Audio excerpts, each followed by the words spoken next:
मैंने ये देखा है कि अगर 100 लोग सोचते हैं बीमार हैं, उनमें से 10 ही लोग असली बीमार पेशेंट निकलते हैं, 90 लोग ऐसे हैं जो इस तरह के ट्रैप में फंसे होते हैं। ट्रैप से निकालने के लिए you need education, you don't need medication. Short में बताना चाहूँगा, 250 का एक आंकड़ा दिमाग में फिट कर लीजिए। अगर आपका सिस्टोलिक और डायस्टोलिक ब्लड प्रेशर दोनों को जोड़ लीजिए ऊपर नीचे, अगर 250 से नीचे नीचे है तो नॉर्मल रेंज में ही है। फॉर एग्जाम्पल 160/90 टोटल कितना हो गया? 250। जो अगर डायबिटीज़ में खाना खाने के 2 घंटे बाद 250 mg/dL से नीचे अगर ब्लड शुगर है तो नॉर्मल है। अच्छा, ये मेरे आंकड़े नहीं है, मेरे आंकड़े नहीं है, ये ACP गाइडलाइन 2018, जिसमें सारे रिपोर्ट इकट्ठे करके दुनिया भर के तब वो आंकड़े आए। हालांकि वो आंकड़े आप तक नहीं पहुंचे, वो अलग बात है। अगर वो गाइडलाइन आपको चाहिए तो ई बुक पढ़ सकते हैं। ये एक ई बुक है, ये एक ई बुक है। इसमें पूरे दुनिया भर के जो एविडेंसेस हैं, जो गाइडलाइन के एसोसिएशंस हैं, वो जो बोल रही है वही मैंने लिख के दिया है। आप जो सुन रहे हैं वो मेडिकल साइंस नहीं, वो मेडिकल इंडस्ट्री की बात सुन रहे हैं, जहां पे कोई एविडेंस नहीं है। मैं सिर्फ इतना बोल रहा हूं कि मैं जो एविडेंस है वो आप तक पहुंचा रहा हूं। उसको लेके कितना इस्तेमाल करना है वो आपके ऊपर है। कोलेस्ट्रॉल में टोटल कोलेस्ट्रॉल अगर 250 से नीचे है तो सब ठीक है, 250 से अगर ऊपर है सिर्फ इतना कीजिए कि कोलेस्ट्रॉल खाना बंद कर दीजिए। कैसे पता चलेगा किस खाने में कोलेस्ट्रॉल है? जो खाना जानवरों से आती है वही कोलेस्ट्रॉल होता है उसमें, जैसे अंडा, मछली, मीट या दूध से बना हुआ कोई भी चीज। सिंपल है। भगवान ने प्लांट को, पौधों को कोलेस्ट्रॉल बनाने की ताकत दी नहीं है। काजू पौधे से आता है या जानवर से आता है? पौधे से आता है, तो जीरो कोलेस्ट्रॉल। कैसे पता चलेगा कोलेस्ट्रॉल है कि नहीं? Just ask from where it is coming, that's all, right. तो ऐसा नहीं बोल रहा हूं कोलेस्ट्रॉल कोई दुश्मन है, लेकिन ऐसा बोल रहा हूं कि एक तरह का कोलेस्ट्रॉल जो बॉडी बनाती है और एक तरह का जो आप खाते हैं। बॉडी उतना ही बनाएगी जितना बॉडी को चाहिए। जो आप खाएंगे दैट बिकम्स एन एक्सेस। जो आप खाएंगे उसी को तो कम करना है, राइट। तो अब देखिए, ये डॉक्टर रिचर्ड स्मिथ, दुनिया का सबसे बड़ा medical journal, British medical journal, पूरे ग्रुप के चीफ एडिटर रह चुके हैं 25 साल। 2016 में यूनिवर्सिटी ऑफ मैसूर के 100 साल पूरे हुए थे, तब चीफ गेस्ट थे, मुझे मिलने का मौका मिला। मेरा DIP डाइट पे लेक्चर था इनके लेक्चर के बाद, तो इनसे बातचीत करने का मौका मिला। इन्होंने एक डेफिनेशन दिया कि आज की तारीख में हु इज़ हेल्दी। ये उन्हीं का स्लाइड है। हेल्दी वही है जिसने डायग्नोस्टिक्स टेस्ट खूब सारे नहीं कराया हो। जो भी डायग्नोसिस कराएगा उसमें कुछ ना कुछ कमी मिलेगी, ये इनका कहना है, जो कि मैं मानता हूं।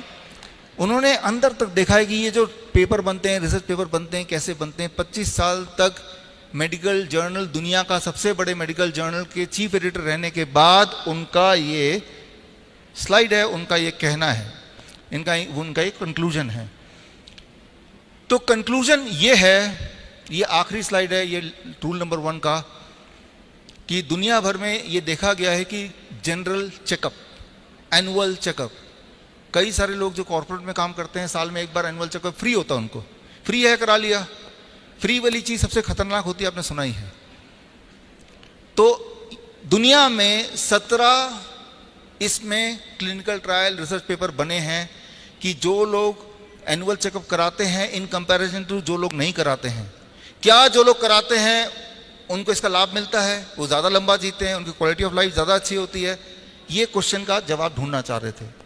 17 के 17 clinical trials and observation studies को इकट्ठा करके एक मेटा एनालिसिस निकाला, और वो मेटा एनालिसिस आपके आंखों के सामने है। कॉकरेन डेटाबेस सिस्टमेटिक रिव्यू 2019 में छपा, और ये रिव्यू ये कहता है जिन लोगों ने जनरल चेकअप कराए उनकी मौतें जल्दी होती हैं और उनकी क्वालिटी ऑफ लाइफ कम होती है इन कंपैरिजन टू जिन्होंने कोई चेकअप कभी नहीं कराया। ये क्लियर एविडेंस है, राइट। Thank you. तो एविडेंस इतने सारे मैं इसलिए देने पड़ रहे हैं क्योंकि दिमाग में बहुत गहराई तक घुस गया है कि रोज रोज डायग्नोस्टिक कराओ। खास तौर पे मेरे जैसे इंसान, हमारा पाला रोज ही पेशेंट से पड़ता है, लेकिन रोज ही मेरा पाला 90% नकली पेशेंट से पड़ता है और 10% ही असली पेशेंट से पड़ता है।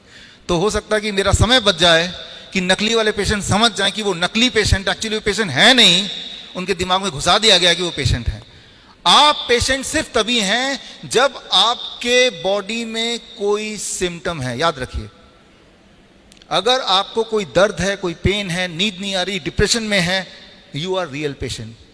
अगर आपको कोई तकलीफ नहीं है, मैं पेशेंट से पूछता हूं कोई तकलीफ है, बहुत सोच के बोलते हैं कि 4 दिन पहले हेडेक हुआ था, तो मैं समझ जाता हूं ये नकली पेशेंट आ गया है, राइट।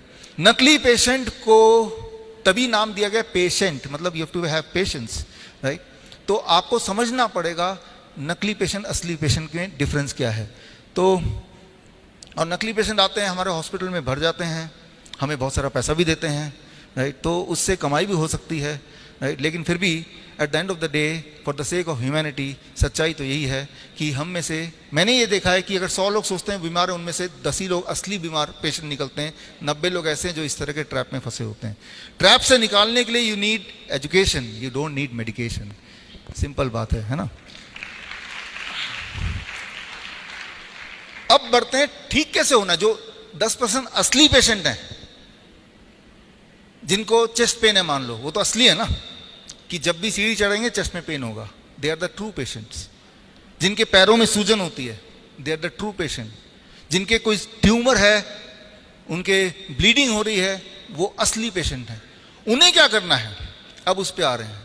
अगर आपको कोई भी दर्द है, अगर आपको ब्लीडिंग हो रही है, अगर आपको ट्यूमरस ग्रोथ है, तो हम अपने हॉस्पिटल में क्या करते हैं जो आप घर पे भी कर सकते हैं और क्या नहीं करते हैं, थोड़ा सा आगे चलते हैं समझाने के लिए, ताकि आप कंफ्यूज ना हो। हम दोबारा आते हैं द फिश मॉडल। ये एक्वेरियम है, इसका जो पानी है वो गंदा हो चुका है, फिश सारी बीमार पड़ जाएंगी। अब इसको, फिश को ठीक करने के लिए, कभी जुकाम हो गया, कभी बुखार हो गया, कभी सिर दर्द हो गया फिश के, फॉर एग्जाम्पल, हम बार बार दवाइयाँ दे रहे हैं और थोड़ा रिलीफ मिलता है, फिर फिश बीमार पड़ जाती है। अगर आपसे मैं पूछूं क्या करना होगा उस फिश के को ठीक करने के लिए, तो क्या जवाब है? देखिए, क्लियर कट जवाब है, भाई पानी बदलना है, फिश को नहीं वो करना है। और फिश को कितनी भी दवाई दे दें, वो कभी ठीक हो ही नहीं सकती, ये क्लियर है। प्रॉब्लम फिश के अंदर नहीं है, प्रॉब्लम सराउंडिंग्स में है। आप ये देखेंगे हमारे साथ, अगर हम फिश हैं तो ऐसा ही कुछ हो रहा है। मान लो मैं बोलता हूं कि ठीक है पानी को साफ करते हैं, तो पानी के कचरे को मैंने निकाला और उठा के एक कोने से उठाया, उस कचरे को दूसरे कोने में डाल दिया, फिर दोबारा वो पानी में घुल जाएगा, है ना। गार्बेज रीलोकेशन ज़्यादातर शहरों में ऐसे ही होता है, इंदौर को छोड़ के, क्योंकि ये क्लीन सिटी है, राइट। शहर के एक छोर से कचरा उठाया, किसी दूसरे छोर में जाके लगा दिया, क्योंकि कचरा गायब कहाँ होगा, इट इज ओनली रीलोकेशन। स्वच्छता क्या है कि यहां स्वच्छता दिखाना, यहां से साफ निकालो कचरा, एक और जगह पहुंचा दो, चांद पे तो भेज नहीं सकते उसको। रीलोकेशन यही तो होता है ना। हमारे बॉडी के साथ भी ये होता है। एक उदाहरण ले रहा हूं, आपका ब्लड शुगर ज्यादा आता है, मान लो आप ट्रू पेशेंट हैं, ट्रू सच्ची में 300 400, जिससे आपको बहुत तकलीफ होती है, सिम्टम आते हैं, आप पेशाब करते हैं तो वहाँ चींटियाँ इकट्ठे हो जाती हैं, ठीक है ना, कमज़ोरी है आपको, तो आप ट्रू पेशेंट हैं। लेकिन जैसे ही आपने दवाई ली तो ब्लड शुगर चेक किया, ब्लड शुगर भी कम, सिम्टम भी चले गए। तो कभी आपने सोचा वो जो दवाई अपने ब्लड शुगर की ली, उसने ब्लड के शुगर को उठा के मैजिकली कहाँ गायब कर दिया? ब्लड का शुगर तो कम हो रहा है, ब्लड में शुगर कम है, तो वो शुगर गया कहाँ? दवाई इतना करता है कि ब्लड से शुगर को लेता है और रीलोकेशन ऑफ गार्बेज आपके किडनी में, आपके हार्ट में, आपकी आंखों के पीछे, आपके स्किन के पीछे, आपके जेनेटिक्स के हिसाब से कहीं ना कहीं आपके जॉइंट्स के बीच में। तो वही वाला पेशेंट कुछ समय बाद बोलता है मेरा शुगर तो नॉर्मल है, लेकिन पता नहीं जोड़ों में बहुत दर्द है। वही वाला पेशेंट 10 साल बाद मिलेंगे तो वो किडनी पेशेंट बन जाएगा, पैरों में हाथों में सूजन होगी, जबकि ब्लड शुगर नॉर्मल था। It is a garbage relocation. जितनी सारी दवाइयां हैं वो प्रिंसिपल, इसी प्रिंसिपल पे काम करती है कि गार्बेज एक जगह से उठाओ बॉडी के, और बॉडी के ही कहीं ना कहीं और छुपा दो, तो उस वाले पैरामीटर को मेजर करेंगे तो वो ठीक दिखेगा, लेकिन अल्टीमेटली वो पेशेंट ज्यादा बीमार है। समझिए इसको। आपका इरादा, आपका गोल कोई एक नंबर को नहीं चेज करना है, आपका गोल है कि ओवरऑल हेल्दी फील करना। तो जब भी आप दवाई लेके ब्लड शुगर को कम करेंगे तो याद रखिए वो जो दवाई है वो सिर्फ गार्बेज रीलोकेशन। अगर हम इस पानी से कचरा निकाल के फिर दोबारा किसी और कोने में डाल दें, फिश कभी भी ठीक नहीं होने वाले। और ये सिर्फ ब्लड शुगर की बात नहीं कर रहा हूं, जितनी सारी दवाइयां बनी हैं सबका मैकेनिज्म एक ही है, बल्कि इससे भी भयंकर है। दर्शकों के लिए एक खास मेरा मैसेज, आप इस दोनों चैनल के माध्यम से मेरे वीडियोस आप देख रहे होंगे, नए नए जो टेक्निक्स हैं वो आप सीख रहे होंगे। एक चीज़ करना भूल जाते होंगे कि वो ये है सब्सक्राइब करना। सब्सक्राइब कीजिए ताकि जो मेरे नए टेक्निक्स हैं, नए वीडियोस हैं, वो राइट टाइम पे आप तक पहुँचे, सबसे पहले पहुँचे।